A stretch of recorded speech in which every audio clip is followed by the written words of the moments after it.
A gente estava falando no bloco anterior sobre crenças limitantes e empoderantes também. Esse é um termo que eu não costumo ouvir muito. Então vamos lá. Crenças limitantes. O que é? Basicamente são todos os obstáculos que te distanciam dos seus objetivos, na prática. Por quê? Porque as crenças é o que não nos deixam crescer, essas crenças limitantes. Então, muitas vezes a gente tem ali, em função de fatores que aconteceram na nossa infância, em relação à nossa personalidade, em relação às nossas famílias, o que nós vimos dentro de casa, no nosso ambiente de trabalho, a gente começa a criar algumas crenças e a gente começa a paralisar. Então, quando a gente está buscando um objetivo, muitas vezes essas crenças elas não nos deixam chegar nesse objetivo. Vou te dar um exemplo bem simples. Vamos imaginar que a gente tem uma empresa, que acho que facilita um pouquinho o entendimento, e essa empresa, a gente tem ali uma crença de que os vendedores que eu tenho hoje não dão conta de vender. E essa crença, elas nos impede de crescer. Por quê? Porque uma vez que eu já tenho essa crença, eu já me bloqueei. Eu não consigo pensar em outras estratégias para fazer com que eles aumentem o volume de venda deles. Então eu já falo, ali não tem como mexer, porque ali eles não... Eu já fiz tudo que eu podia fazer.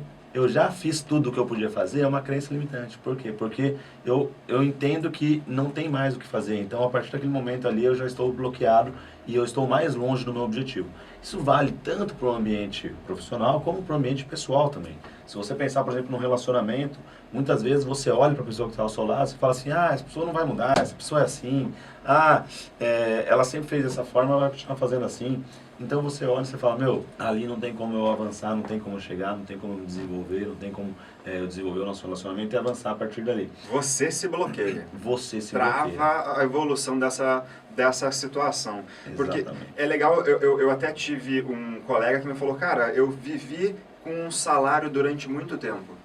E eu acreditava que aquilo estava dentro da minha capacidade, da minha habilidade, do que eu tinha a possibilidade de gerar. E eu bati o pé e falei, não, cara, eu vou dar um jeito, esse ano eu vou dar um jeito de dobrar minha renda. E ele acreditou nisso, ele começou a buscar meios para fazer isso acontecer. E ele conseguiu antes do tempo esperado, porque ele colocou sangue nos olhos, ele foi com sangue nos olhos atrás e ele realmente conseguiu. Você deu um exemplo fantástico do quê? Da diferença entre uma crença limitante e uma crença empoderante. Então, a crença limitante é que ele tinha antes. Daí ele falou assim, isso é o máximo que eu consigo produzir. Eu consigo ganhar meus, não sei, chutando valores aqui, 2.000, 3.000 reais por mês. Isso é o que eu consigo produzir, é a condição que eu tenho. Não tem como fazer mais do que isso. Eu já tentei de todas as formas, etc. A partir do momento que ele possivelmente teve algum insight, algum momento, algo que ele viu que realmente tocou ele, que ele falou, cara, eu consigo. E quando ele falou, eu consigo, ele saiu de uma crença limitante, ele criou uma crença empoderante na mente dele. Ele falou, não, eu consigo dobrar meu faturamento em um ano. Eu vou conseguir fazer, se fulano fez, eu também consigo fazer. E ele acreditou naquilo. Então ele criou uma crença empoderante nele e ele trabalhou em cima dela. Então ele substituiu uma crença limitante por uma crença empoderante que fez com que ele chegasse.